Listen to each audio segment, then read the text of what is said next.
नमस्कार, बहुत स्वागत है आपका।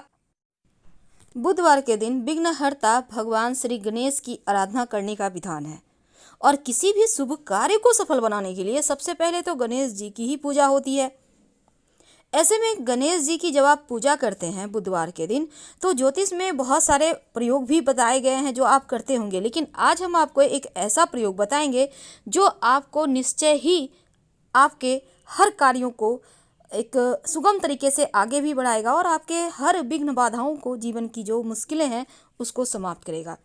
ये पूरी तरह से, वैसे तो ये एक सात्विक प्रयोग है लेकिन तांत्रिक प्रयोग भी है। आप घर में कोई भी महिला पुरुष इस प्रयोग को कर सकता है। ये है जावित्री। आपने इसका नाम सुना होगा, जो मसाला गरम मसाले में आता है। तो जावित्री मार्केट में सूखा हुआ फूल आपको मिल जाएगा, बिल्कुल इसी तरह का। तो ये आप थोड़ा सा ले आइए, इसके छोटे छोटे टुकड़े करके एक डब्बे में स्टोर कर लें।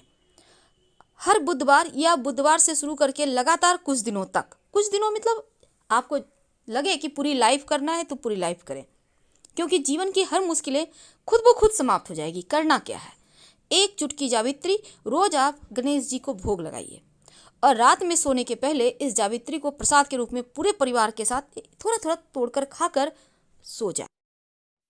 यानी सोने के पहले इसको आपको प्रसाद के रूप में खाना है। आप चाहे तो सुबह का भी भोग लगाया हुआ प्रसाद के रूप में सुबह भी खा सकते हैं, लेकिन रात में कोशिश करें कि रात में थोड़ा थोड़ा खाकर सो जाएं। लगातार कुछ दिनों तक ये प्रयोग करें, आप देखिएगा आपका भाग्य चमकने लगा है। अगर कोई दोष होगा कुंडली का, वो भी ठीक हो जाएगा और गणेश जी की कृपा से बिना किसी विघ्न बाधा के हर कार्य आसानी से पूरे होने लगेंगे, बनने लगेंगे। बहुत सिंपल प्रयोग है, पर कीजिए जरूर।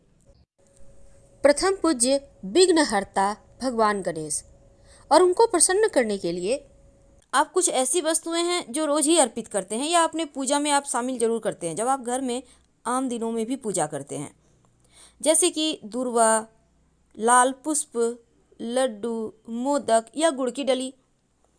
लेकिन भोलेनाथ के जो पुत्र है ना, उनकी कृपा कुछ पत्तों को अर्पित करके भी पाया जा सकता है। आज हम एक छोटा सा प्रयोग बताएंगे जो जीवन के हर परेशानियों से आपको बाहर निकालेगा, चाहे वो स्वास्थ्य की हो, धन की हो, खुशियों की हो या कोई मनोरथ पूरी करने की हो। क्योंकि भगवान गणेश को मंगल मूर्ति कहा जाता है, यानी अच्छा करने वाले, शुभ मंगल कार्य करवाने वाले, बिना कोई विघ्न बाधा के कार्य पूरा करवाने वाले। और गणेश जी की उपासना से हर तरह के विघ्न बाधाएं दूर हो जाती है, चाहे वो संतान की हो, संतान प्राप्ति नहीं हो पा रही है, शिक्षा अच्छी नहीं हो पा रही है, या फिर भाग्य के लिए। तो गणपति की उपासना से कुंडली के अशुभ योग भी नष्ट हो जाते हैं।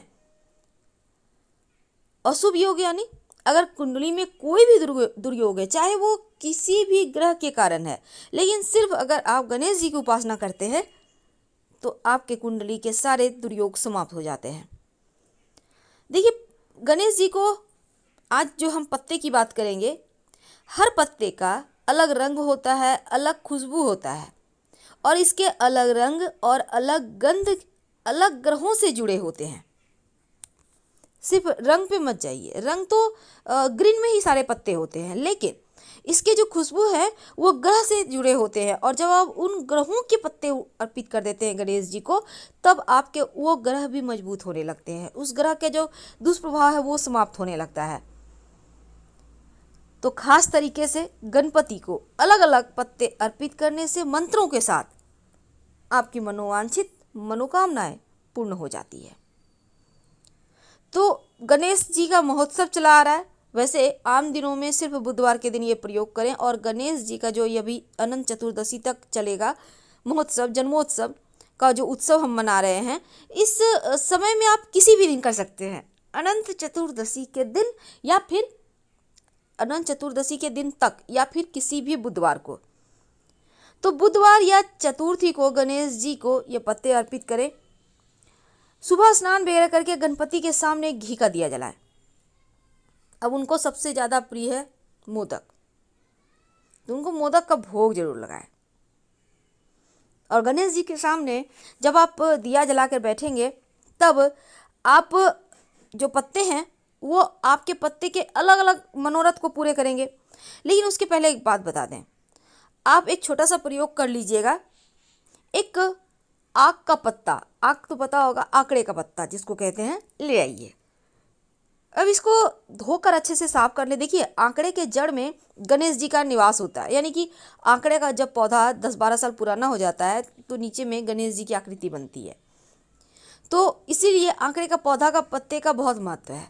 एक पत्ता ले आए, उस पर सिंदूर, एक सिक्का रख कर गणेश जी को भेंट कर दें। ये उपाय आप घर में भी कर सकते हैं किसी भी दिन।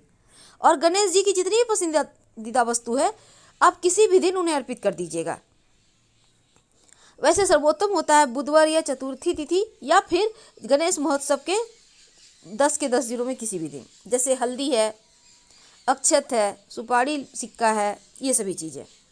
तो चलिए जानते हैं आप कौन से मनोकामना के लिए कौन सा पत्ता अर्पित करेंगे। देखिए, उच्च पद की प्राप्ति, यानी सरकारी नौकरी प्राप्त करना चाहते हैं, प्रमोशन चाहते हैं, तो भंगरैया का पत्ता, जिसको भृंगराज भी कहते हैं, छोटे छोटे सफ़ेद सा पुष्प लगता है उसमें, आपने देखा होगा, आपके रोड साइड कहीं मिल जाएगा, अर्पित करना है।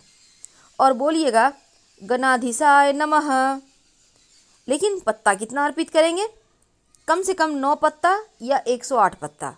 और गणाधीशाय नमः आपकी मर्जी पर जितने मन उतने बार पढ़ें, कम से कम 5 बार तो जरूर, या जितने बार आपने पत्ते अर्पित किए उतने बार। संतान प्राप्ति के लिए भी या तो 9 पत्ते या फिर 108 बेलपत्र के पत्ते अर्पित करें और बोलिए उमापुत्राय नमः। हर एक पत्ता अर्पित करने के समय आपको ये मंत्र बोलना है, उमापुत्राय नमः। अब जैसे स्वास्थ्य की परेशानी है, बहुत ज़्यादा आप परेशान हैं, तब एक छोटा सा काम करें। बेर का पेड़ आपके आसपास होगा, कहीं भी रोड साइड आपको मिल जाएगा बेर का पेड़, वहाँ से पत्ते तोड़ के ले आइए। 9 या 108, याद रखिए हर एक चीज़ में 9 या 108 यूज करना है। और बेर का जो पत्ता है उसको लंबोदराय नमः बोलकर एक एक करके अर्पित करते जाएं। या तो 9 या फिर 108, बीच का कोई और संख्या नहीं, याद रखिएगा 9 ही ले लें। और फिर अगर आपके कार्यों में बार बार बाधाएं आती है, कोई भी कार्य नहीं बन रहा है, विघ्न है, बहुत बाधाएं, जैसे कि ना नौकरी लग रही है, ना घर बन रहा है, ना अपना मकान हो रहा है, कुछ भी नहीं हो पा रहा है, ना विवाह शादी हो पा रहा है, तब सेम का पत्ता वक्रतुंडाय नमः कहते हुए कम से कम 9 पत्ता अर्पित करें। वक्रतुंडाय नमः करके अर्पित करें। मान सम्मान यश की प्राप्ति के लिए तेज पत्ता अर्पित करें। यहाँ भी वही संख्या है, 9 या 108। बोलिए चतुर्होत्रे नमः, चतुर्होत्रे नमः। तो 9 पत्ता कम से कम ले लें और बोलते हुए अर्पित कर दें। नौकरी के लिए आप चाहते हैं कि सरकारी नौकरी मिले, प्राइवेट नौकरी भी चलेगा, तो आप कनेर का पुष्प होता है ना, उसी का पत्ता ले आए, कम से कम 9 या 108 पत्ता ले आए। बिकटाय नमः एक एक करके बोलते जाएं, एक एक करके पत्ता अर्पित करते जाएं। बिकटाय नमः। तो इस तरह से आप अर्पित करें। अगर आप व्यवसायी हैं, आप चाहते हैं आपका व्यवसाय खूब अच्छा चले, केतकी का पत्ता ले आइए। और केतकी का पत्ता भी आपको 9 ही लाना है या 108 ले आएंगे, और एक एक करके पत्ता अर्पित करते जाइएगा गणपति बप्पा को, और बोलिएगा सिद्धि विनायकाय नमः, सिद्धि विनायकाय नमः। अगर धन की मुश्किल ज़्यादा परेशान करे, बहुत ज़्यादा आप परेशान हैं, क्या करेंगे? धन आ ही नहीं रहा, आता भी है तो बचता नहीं है।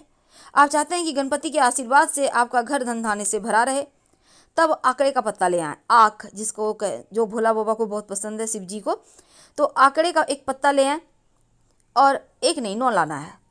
और लाकर अच्छे से जो भी पत्ता आप अर्पित करेंगे धोकर साफ करके कीजिएगा, एक एक करके अर्पित करें और बोलिए विनायकाय नमः, विनायकाय नमः बोलते हुए 9 पत्ता अर्पित कर दें या 108 पत्ता।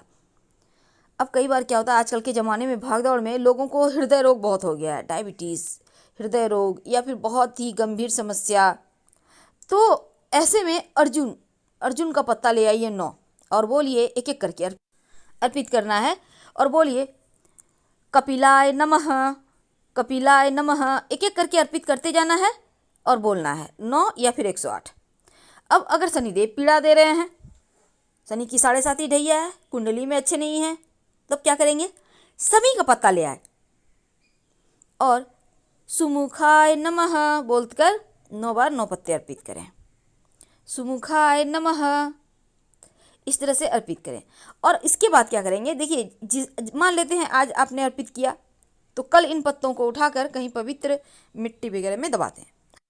लेकिन अगर आपको जॉब नहीं लग रही, व्यापार में तरक्की नहीं हो रहा, लंबे समय से आप मुश्किलों में हैं, कोई भी मुश्किल हो, कैसी भी हो, आर्थिक, शारीरिक, मानसिक, तब आप एक छोटा सा काम करें। जावित्री एक प्रकार का मसाला है, उसके फूल ले आएं और नित्य दिन गणेश जी को अर्पित करें और भोग के रूप में, प्रसाद के रूप में उनको अर्पित करना है।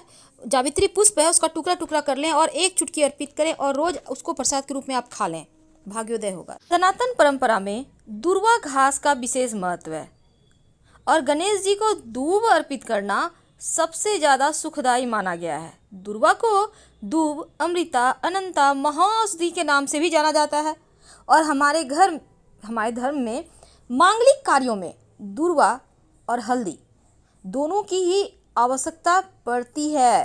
शादी ब्याह जैसे शुभ कार्य में भी दूर्वा और हल्दी का यूज होता है। सौभाग्य वृद्धि के लिए विघ्नहर्ता श्री गणेश जी को मनाने के लिए दूर्वा घास का विशेष प्रयोग किया जाता है। ऐसा मान्यता है कि दूर्वा के बारे में समुद्र मंथन के समय जब देवता अमृत कलश को राक्षसों से बचाकर ले जा रहे थे तो उनमें से कुछ बूंदें पृथ्वी पर गिरी और यानी दूर्वा घास पर गिर गई। यही कारण है कि बार बार उखाड़े जाने पर भी दूर्वा पुनर्जीवित हो जाती है। पंचदेवों में जो गणेश जी हैं, इनकी साधना में दूर्वा घास का विशेष प्रयोग किया जाता है। दूर्वा की कोपलों से पूजा की जाती है और जो व्यक्ति नियमित रूप से गणेश जी को दूर्वा घास अर्पित करता है उसे कुबेर के समान धन की प्राप्ति होती है, आसानी से मिल जाती है और गणेश जी सभी कष्टों और विघ्न बाधाओं को दूर करते हैं। वैसे तो बुधवार अमावस्या के बाद आने वाले शुक्ल पक्ष की चतुर्थी तिथि या फिर आप गणेश जी की किसी भी चतुर्थी तिथि या बुधवार के दिन अगर आप गणेश जी को 21 दूर्वा की गांठ अर्पित करें तो गणेश जी आपके जीवन के हर संकट को दूर कर देते हैं।